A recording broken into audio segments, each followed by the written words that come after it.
We all have to stand in the gap. This is a moment to do that. And when you think about that challenge, when the mob comes to your front door, you got to ask yourself, what will you do? Will you be paralyzed by fear? Or will you take that step forward? There's a couple here tonight that had that challenge. The mob came to their doorstep, not once but twice, and they made a stand. They made a stand that should inspire each and every one of us.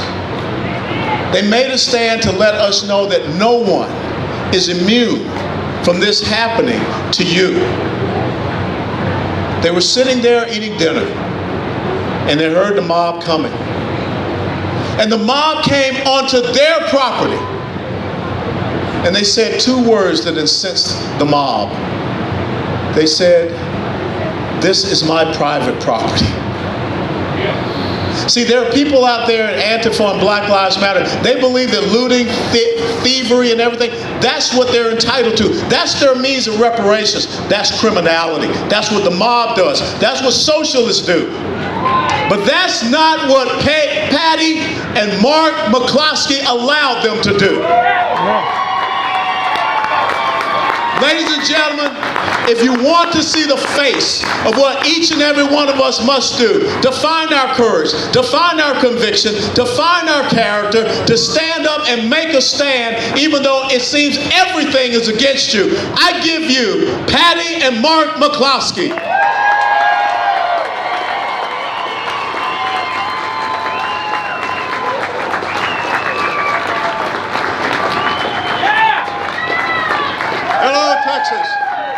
Hey, you guys probably don't know this.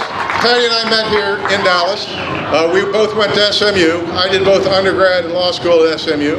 Patty graduated from SMU Law School. And we miss Texas a great deal. And, you know, seeing all smiley, happy people, I don't know why we live in St. Louis. Get out of St. Louis! But I'm going to echo something the Colonel said right at the get-go. How many of you think you have a right to defend yourself against violence? How many people recognize that that right is given to us by God? That is a God-given right. How many of us recognize? Can you hear me now? Oh, now you can hear me in the back. How many of you recognize that when the founders of this country drafted the Constitution, what they did was they incorporated our God-given rights into a document? The government didn't create our rights. The government put down our rights into writing on paper. The leftists, the fascists, the communists, the people that stood outside my gate screaming, "You can't stop the revolution," they want to take your rights away. They want to take away what God has given us and replace it with government-enforced servitude. And I want to just start right where the Colonel ended up. And this really is a crossroads in our life. You got an opportunity to choose freedom, rule of law, or to be overwhelmed by the mob. How many of y'all have ever seen 300 or 500 people storm your front door? Okay? This is not a fun experience. Let me kind of lay the background for it. We live in the city of St. Louis. We're right in the city of St. Louis. We have a big house. 2 blocks away from our house is abject ghetto. It's a war zone.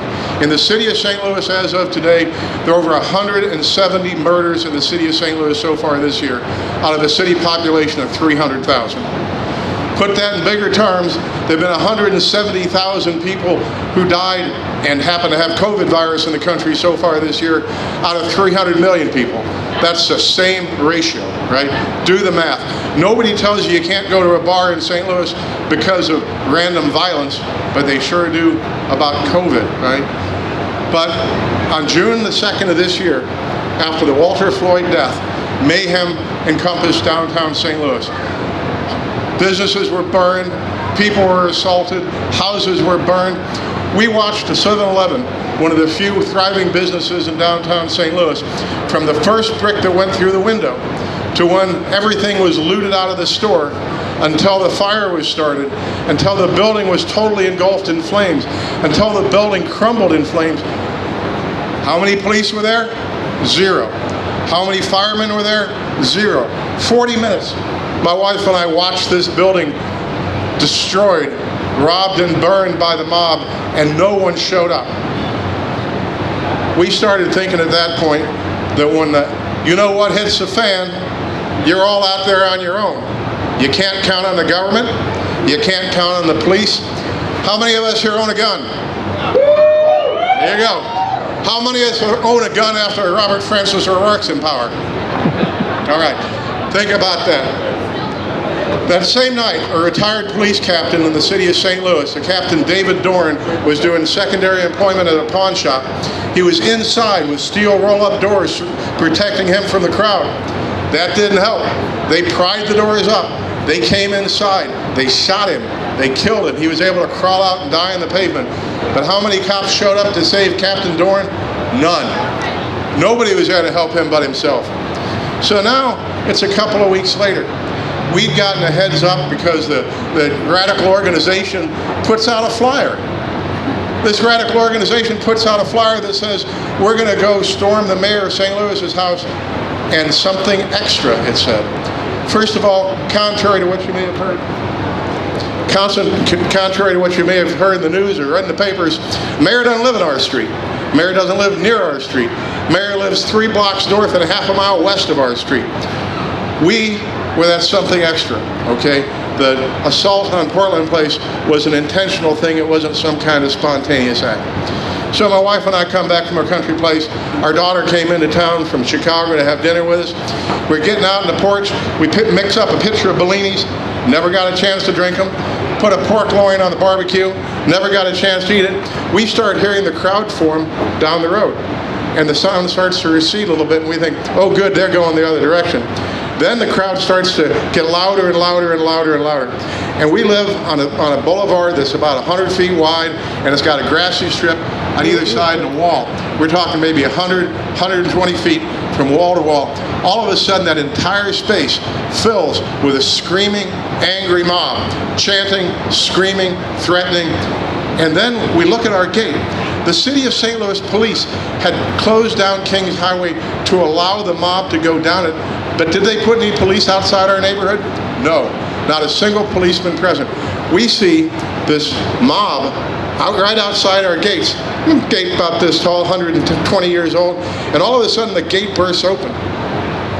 The mob comes through, and I'm not talking 1 or 2 or 10 people.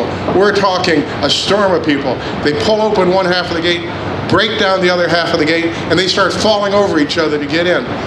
I stand out in the wing of the patio and I say those hateful, racist, white supremacist words, private property. I said, get out, this is private property. When I said those words, it inflamed the crowd and they came forward. Because we'd had a head up, we had staged some guns around the house and fire extinguishers. I went in the side door, got my AR, came out and stood on the patio.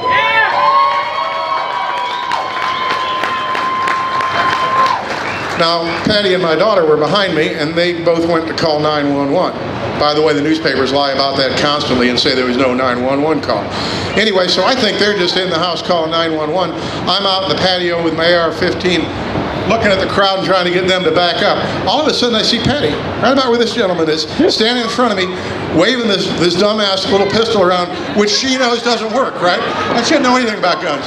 She'll talk to you about that in a minute. But she'd rather go out in front of the house with a gun she doesn't work, knows doesn't work, and face 300 angry people than let them in our house and burn us down, I can tell you that. But now I gotta go out because I don't have a clear line of fire, right? She's between me and the crowd, and if somebody starts to do something to her, I might hit her, and I like her a little bit, so I didn't want to do that. Anyway, so now I have to go out in the front yard. And now I'm standing there and the mob in front of me.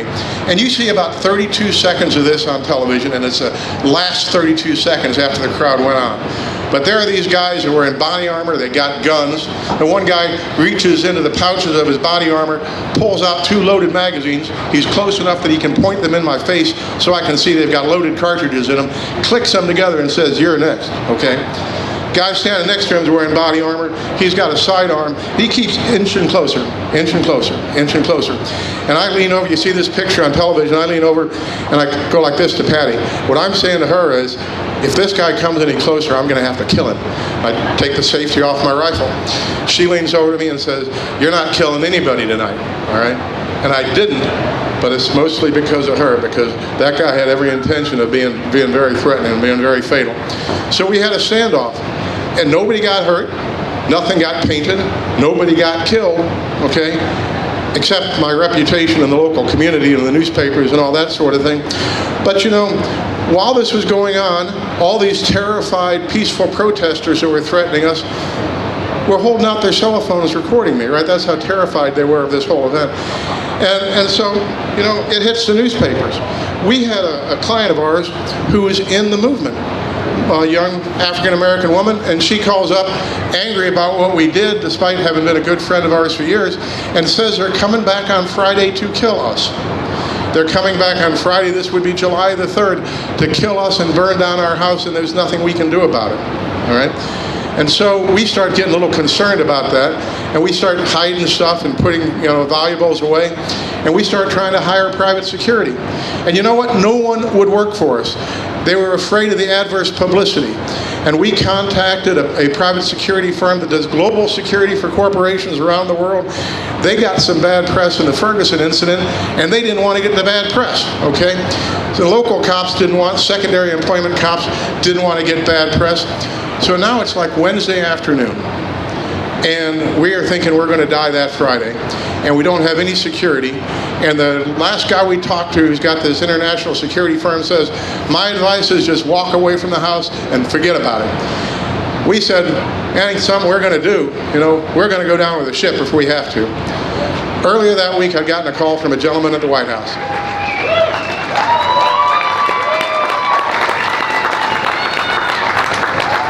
And he told me that if there's ever anything the White House could do, he said the president wanted to give me a word of support. And if there's ever anything that he could do for me, let him know. Well, so I called him back up and I said, "Well, now there's something you can do for me, and I need to have it done quick." So he gave me Mark Meadows' phone number, and I called up Mark Meadows, and he got some things in action. Next call I made was to Tucker Carlson, all right?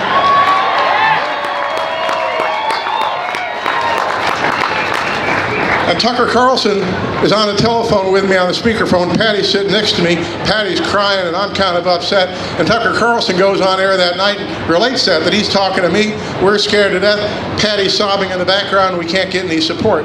Well, by God, between, you know, the White House, little help from the Colonel, Tucker Carlson, we had Navy SEALs there the next night. We had FBI airplane. We had about 10 secondary employment cops from jurisdictions in Missouri that weren't afraid to get dirty if they needed to.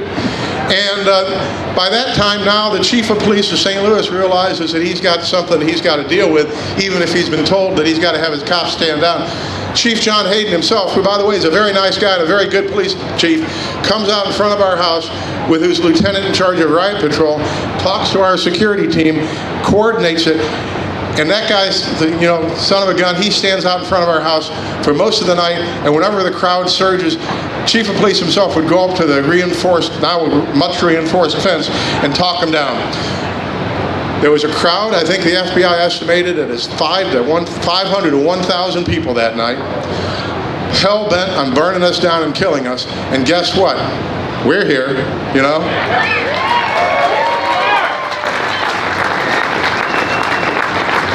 That night, though, on that Friday, July the 3rd, standing out in front of our house, out on the other side of the gate, was a woman with a bullhorn. And she's chanting, "You can't stop the revolution." Okay? You can't stop the revolution. Okay? Well, Jim the SEAL was standing behind me with his rifle, and he says, "Oh, yes, I can." That woman's name is Cori Bush. Cori Bush was running for the United States Congress. Cori Bush won the Democrat primary in the city of St. Louis for the 1st District of the state of Missouri. Winning the primary in Missouri is the same, in the city of St. Louis, is the same as winning the general election. So that communist revolutionary is now going to be the congresswoman from the 1st District of Missouri. Make no mistake about it, This is a revolution. This is a battle. This is our last chance to save our country. We have so many places and so many jurisdictions where the government doesn't think their job is to protect honest citizens from criminals, but to protect the criminals from the honest citizens. All those people that came into my neighborhood were admitted criminals for trespassing. You know how many of them got charged with a crime? 0. You know who did get charged with a crime? Us. We've got felony charges pending against us where we could do 4 years in prison, lose our law licenses, lose our ability to own weapons for the rest of our lives, okay? And our governor's promised to pardon us if that happens, but he's up for election too, okay? This is the one opportunity we will have in our lifetimes to make the difference between what the colonel says, rule of law, versus rule by the mob. You know, people throughout my life have said freedom isn't free. I take the opposite approach. I think we're all born free until some dumb sumbitch tries to do something to us, okay? Now is the time to make sure that dumb sumbitch gets put back in the corner and we keep our freedoms. Yeah.